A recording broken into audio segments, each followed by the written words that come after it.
Hi, my name is John Harvey, and I'm a professor of economics at Texas Christian University.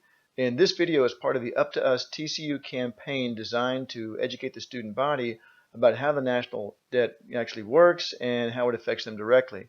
This is the second in the series, so what I'm going to talk about is to whom the debt's actually owed and how they ended up owning that part of the U.S. government debt. Well, most people, of course, think that most U.S. government debt is actually owned by China, but that's absolutely false. By far, the single biggest holder of U.S. government debt is the U.S. government. As of September 2014, the U.S. government owned 42% of its own debt. A big chunk of that was owned by our own central bank, the Federal Reserve, which had 15%. And the reason they have any government debt whatsoever is because they use that to carry out monetary policy. When the Federal Reserve has money that they want to introduce into the macroeconomy, they can't just drop it out of a helicopter or something. What they do is they end up buying something from the public. And rather than buying, your old backpack or something like that, what the Fed does is they buy government treasury bills. So in other words, once the treasury bills are in the public and then the Federal Reserve wants to increase the money supply by, let's say, $10, what they'll do is they'll pay $10 for $10 worth of U.S. government treasury bills. So they trade places. The Fed gives you the $10 and you give them the treasury bills. So that's why they own 15% just by themselves. The rest of that 42% is owned by particular government agencies because there's lots of times when they have cash sitting around. If they've just collected taxes, for example, and they haven't spent the money yet, well, then you have to do something with that cash in between.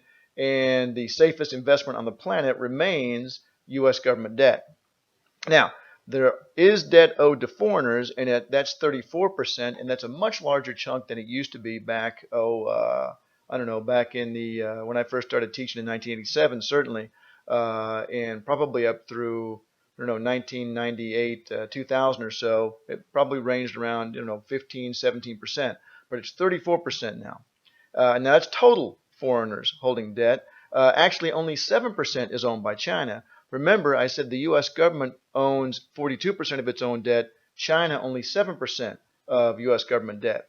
But the really important thing about how much debt China owns is not how much they have, but why they have it. It has nothing to do with the fact that the U.S. government was running deficits. It had to do with the fact that we were running trade deficits. Now, to differentiate there, the Chinese don't own American government debt because the U.S. government spent more than it earned. They own government debt because they exported more than they imported. Every year, for years now, we have purchased more goods and services from China than we have sold to them. So that means that at the end of every year, the Chinese have leftover dollars. And so they're trying to figure out, well, what are we going to do with these dollars? We don't want American goods and services. We've bought as many as we want. And the dollar by itself doesn't earn any return. So again, the safest investment on the planet is the U.S. Government debt, U.S. Treasury bills. So China has bought lots and lots of U.S. government Treasury bills, not because they're trying to loan money to the government to let the government continue to run, but because they had so much money left over after they had the trade surplus. If China had a trade deficit, they wouldn't own that debt. We would own their debt.